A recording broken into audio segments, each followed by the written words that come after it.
अब आगे बढ़ते हुए बात करते हैं 2026 की सबसे बड़ी चुनावी रणभूमि यानी बंगाल की, जहां पर सियासी तापमान अपने चरम पर है। हर पार्टी पूरी ताकत यहां पर झोंक चुकी है, लेकिन असली मुकाबला बीजेपी वर्सेस टीएमसी के बीच माना जा रहा है। बंगाल चुनाव में बीजेपी अग्रेसिव प्रचार अभियान में जुटी हुई है। प्रधानमंत्री मोदी के बाद आज गृह मंत्री अमित शाह बंगाल में धुआंधार प्रचार करने के लिए मैदान में है। विधानसभा चुनाव को लेकर भारतीय जनता पार्टी अपने चुनावी अभियान को और धार देने में जुटी हुई है और इसी क्रम में गृह मंत्री अमित शाह आज कोलकाता में पार्टी का संकल्प पत्र यानी घोषणा पत्र जारी करने वाले हैं। प्रदेश बीजेपी के मुताबिक गृह मंत्री कुछ ही देर में कोलकाता में न्यू टाउन स्थित एक 5 स्टार होटल में आयोजित संवाददाता सम्मेलन के दौरान संकल्प पत्र को लॉन्च करेंगे। बीजेपी का यह संकल्प पत्र चुनावी रणनीति का अहम हिस्सा जरूर माना जा रहा है और इसी के जरिए पार्टी राज्य के मतदाताओं को अपने वादों और योजनाओं से परिचित कराएगी, जिससे चुनावी मुकाबले को और भी दिलचस्प बनाने की कोशिश की जा रही है।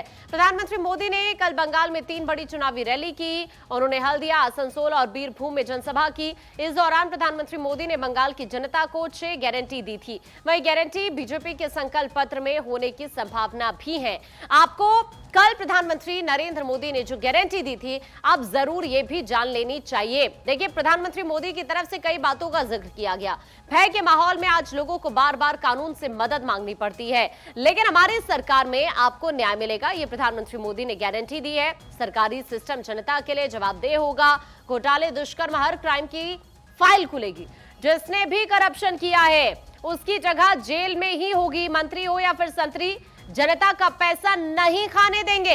जो शरणार्थी हैं उन्हें सम्मान मिलेगा, जो घुसपैठिए हैं उन्हें खदेड़ा जाएगा। सभी सरकारी कर्मचारियों को इस निर्मम सरकार ने भयभीत करके रखा हुआ है। मोदी सरकार आपके साथ खड़ी है। सरकार बनते ही यहां पर 7वां पे कमीशन भी लागू करवा देंगे। ये प्रधानमंत्री मोदी की तरफ से कई बड़ी गारंटियां यहां पर दी गई हैं।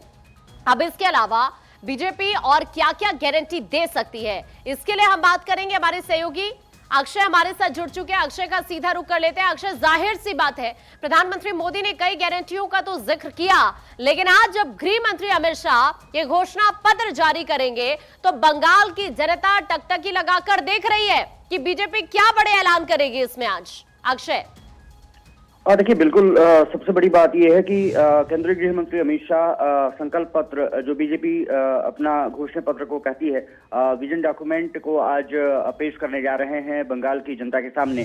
और निश्चित रूप से बीजेपी ने प्लान बनाया है कि कैसे हम चुनाव में आगे बढ़ रहे हैं। ये माना जा रहा है कि भ्रष्टाचार मुक्त शासन, इसके अलावा पारदर्शी तरीके से सरकार के कामकाज को देखरेख के लिए, भ्रष्टाचार से लड़ने के लिए क्या क्या घोषणाएं की जा सकती हैं उस पर नजर रहेगी। इसके अलावा ये माना जा रहा है कि बेरोजगारी को दूर करने के लिए बीजेपी भारी भरकम निवेश का वादा करने जा रही है। इसके अलावा महिलाओं के सशक्तिकरण की बात है। महिलाओं के खिलाफ हो रहे अपराधों को रोकथाम के लिए कानून बनाने की बात हो या सख्ती से पालन करवाने की बात रही हो, ये तमाम जो मुद्दे हैं मुझे लगता है मुख्य रूप से विजन डॉक्यूमेंट में बीजेपी शामिल करने जा रही है। इसके अलावा निवेश और साथ साथ रोजगार क्रिएशंस को लेकर के बीजेपी वहां पर वादा करने जा रही है। पश्चिम बंगाल में घुसपैठ का एक बड़ा मामला रहा है, उसको लेकर के कि घुसपैठियों को किस तरह से हम चिन्हित करेंगे, किस तरह से उनको निकालेंगे और जो मूल निवासी हैं पश्चिम बंगाल के उनको किस तरह से उनका हक मिलेगा, इन तमाम मुद्दों को जिक्र किया जाएगा। ममता बनर्जी के निश्चित रूप से जो 15 साल के शासनकाल रहा है उसके बीच में किस तरह से भ्रष्टाचार ने वहां पर एक सरकार में पैठ बना ली है और उसको किस तरह से प्रहार करके वहां के लोगों को सुशासन देना है, ये भी विजन डॉक्यूमेंट में देखने को मिलेगा। और ये माना जा रहा है कि लखपति दीदी जो योजना चल रही है उसके लिए भी निश्चित रूप से विजन डॉक्यूमेंट में बात देखने को मिल सकती है। इसके अलावा महिलाओं के लिए भी कैश रिवॉर्ड की बात कही जा रही है कि उस पर भी बीजेपी ने मंथन किया है। घोषणा पत्र यानी कि बीजेपी के संकल्प पत्र में उसका भी जिक्र किया जा सकता है। तो चौतरफा विकास और योजनाओं को किस तरह से क्रियान्वित करना है, केंद्र सरकार हमेशा से आरोप लगाती रही कि पश्चिम बंगाल में कई योजना, चाहे आयुष्मान योजना रही हो या अन्य कार्ड, वहां पर सही तरीके से लागू नहीं किया गया, जिसके कारण जनता को उसका निराशा लगी, हाथ लगी। अब सबसे बड़ी बात ये रही है कि केंद्रीय योजनाओं को किस तरह से वहां पर इम्प्लीमेंट करना है और विकसित भारत के जो विजन का जो संकल्प लिया गया है उसमें विकसित बंगाल का जिक्र विजन डॉक्यूमेंट में देखने को मिलेगा।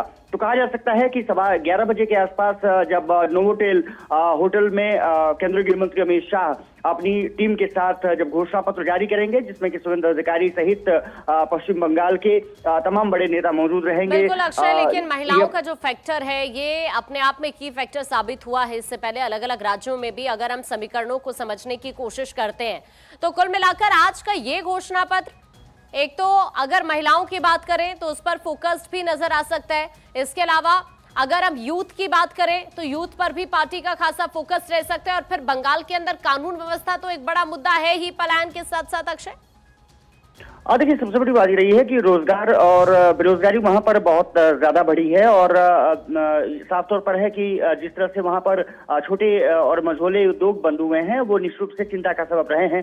इसलिए वहां से पलायन बढ़ा है। वहां पर रिवर्स पलायन कैसे उसको किया जा सकता है उस पर बीजेपी का नजर रहने वाली है। और इसलिए मैंने जिक्र किया था कि महिलाओं के लिए सशक्तिकरण के लिए चाहे स्वयं सहायता समूह का गठन हो, महिलाओं के सशक्तिकरण के लिए कैश रिवॉर्ड जिसमें कि लाडली बहना जैसी योजना हो, उसका जिक्र मुझे लगता है कि संभव है। और साथ ही साथ तौर पर और इसी पर अब सभी की निगाह है कि नए ऐलान और बड़े ऐलान क्या क्या होते हैं आज के इस घोषणा पत्र में। बहुत बहुत शुक्रिया अक्षय आपका ये पूरी जानकारी साझा करने के लिए।